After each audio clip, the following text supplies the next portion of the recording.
kweli, roho yangu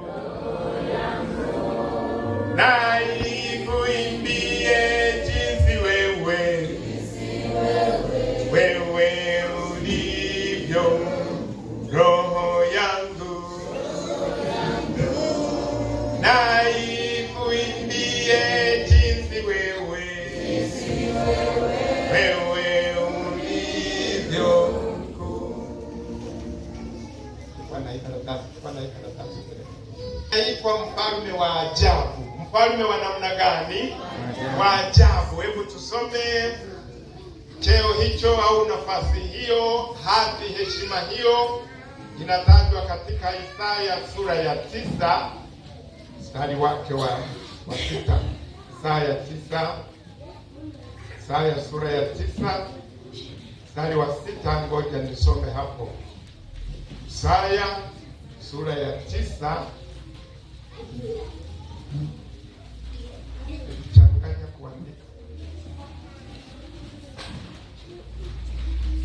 Changanya kuandika. Sura ya ngapi Isaya? Naye tumepata mtoto mwanamume. Isaya mstari wa 6. Niko vizuri? Sawa. Mstari wa 6, Isaya sura ya 9 mstari wa 6. Maana kwa ajili yetu mtoto amezaliwa, tumepewa mtoto mwanamume, na uwezo wa kifalme utakuwa begani mwake, naye ataitwa jina lake Mshauri wa namna gani?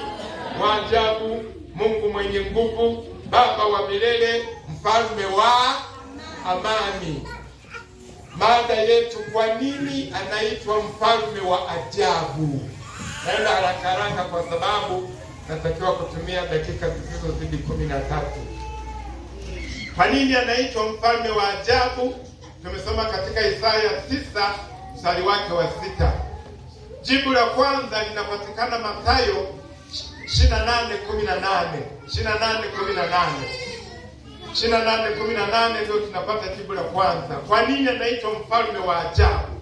Kwa sababu Mungu amempa vyote atawale yeye.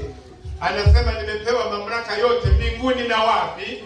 Na duniani. Kwa hiyo Yesu amepewa mamlaka yote mbinguni na duniani. Hakuna mfalme mwingine yeyote popote, sina haja ya kupataja, aliyepewa mamlaka mbinguni na wapi wapenzi? Wafalme wote wanatawala. Hayupo anayetawala mbinguni na wapi? Kwa hiyo huyu ana sifa ya kuitwa mfalme wa ajabu. Jibu la pili, anaitwa mfalme wa ajabu au ana heshima hiyo, ana hadhi hiyo kwa sababu hukumu zake ni za ajabu. Hukumu zake ni za ajabu, zinatofautiana na hukumu za wafalme wengine wote. Hukumu zake ni za ajabu kwa sababu hukumu zake zinaanzia kwenye kulipa fidia ya wakosaji. Bwana asifiwe sana.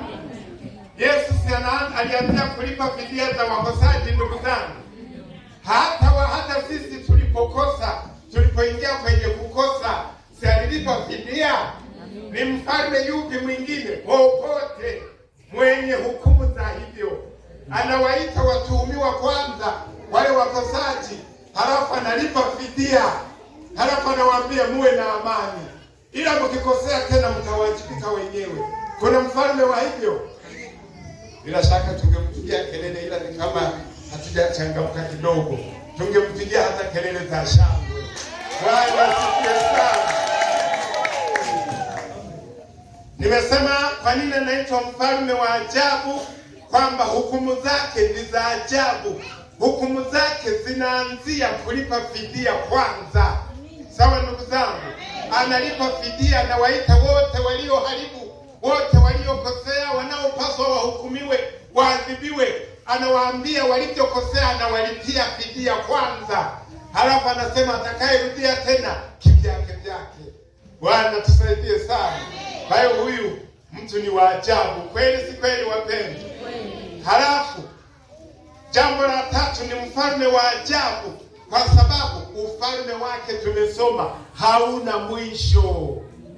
Wafalme wote ufalme wao una mwanzo na mwisho. Hata wao wenyewe maisha yao yana mwanzo na mwisho, lakini yeye anaitwa mfalme wa ajabu kwa sababu ufalme wake hauna mwisho, kwa maagizo ya malaika aliyezungumza katika Luka sura ya 1 mstari wa 33. Injili ya Luka 1 mstari wa 33. Ataitwa Mungu mwenye nguvu, Baba wa milele, maongeo yake na kadhalika. Ufalme wake hauna mwisho. Injili ya Luka sura ya 1 mstari wa 13. Halafu jambo jingine la 4, wafalme wote wanatawala walivyovikuta. Kweli si kweli wapenzi? Wafalme wote wanatawala vitu ambavyo wamevikuta, lakini yeye ndiye asili ya vitu vyote. Kwa hiyo anaviumba kwanza, ndipo anavitawala. Huyu si ni waajabu wapenzi? Wafalme wote si wanatawala walivyokuta? Hayupo mfalme anayetawala alivyoumba mwenyewe. Kwa hiyo huyu ni waajabu. Bila shaka tungempigia hata kelele. Bwana asifiwe sana. Wafalme wote hutawala walivyokuta, na kwa kuwa wanatawala walivyokuta wanaviacha. Sawa ndugu zangu? Lakini yeye hutawala alivyoviumba mwenyewe. Hii ni ajabu kuliko ajabu zote duniani. Amina. Bwana asifiwe sana.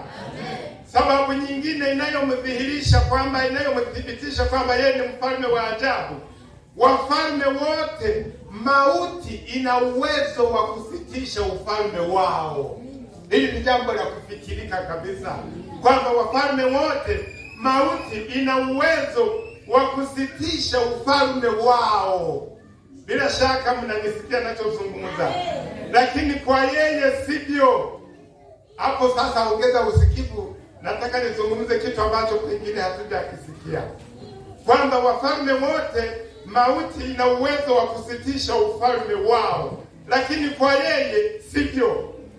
Siku mauti ilipomgusa, iligusa viganja vyake. Kweli si kweli wapenzi? Iligusa miguu yake. Kweli si kweli wapenzi? Iligusa kichwani kwake. Kweli si kweli wapenzi? Iligusa ubavuni. Mauti ikasahau kwamba ufalme wake uko wapi? Mabegani mwake.